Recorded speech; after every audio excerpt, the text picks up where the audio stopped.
one thing that was very, very clear, that the future is going to be for gig workers, meaning gig economy is here to stay and it will further blossom. Interestingly, thankfully, India features amongst the top 5 countries who were using gig economy, but with this crisis, that's further going to grow. And globally, it's a $250 billion industry. So gig is going to be big, and hence we need to identify roles which can be given to people who are not on your roles, but who come, who deliver what is expected out of them, and they move out. So gig is going to be big. This is my second learning. Third realization is, in a meritocratic, in a high-performing culture, what would happen is, whether you have been able to drive the outcome, what has been your contribution in moving the needle, that would be more important, that would hold more significance than whether you are working from home, you are working for the beautiful beaches of Goa. Nobody really bothers, so long as you achieve. So long as organizations develop a robust method of tracking performance, they would not bother about other things, and hence there would be more and more flexibility. Performance management, from that standpoint, my realization right now during this crisis is, we used to have once a year kind of a performance increment or performance evaluation rituals.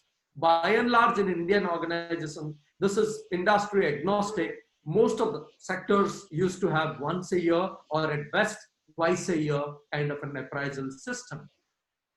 With this crisis, we have realized that performance evaluation and performance feedback has to be done on a real-time basis. That means people would want to get the feedback how they have done on a real-time basis, and we would not track whether they were in the office for a punched in 10 hours of login hours or not. They have punched in, punched out, nobody really bothers. So long as you achieve your target, so long as the managers take out time and give performance feedback, which is very, very real time, that is what would go well with most of the colleagues. And that's one more trend that I'm seeing.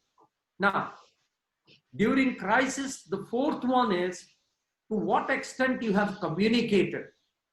How frequently, as a manager, you have initiated discussion, deliberation with your team. To what extent you have established employee touch point, or employee connect, as we say popularly. Your employee engagement initiators, whether you work in virtual setup or it's a face-to-face thing, these aspects become very, very important. Sixth one is the infrastructure.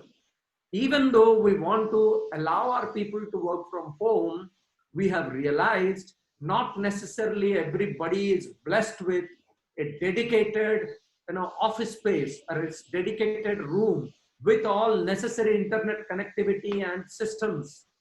That is something which I believe, the sooner we address those teething issues in terms of infrastructure, in terms of office space, in terms of extending all other necessary support, the better we are equipped to handle such future crises. I strongly believe that's also going to gain further significance in the times to come.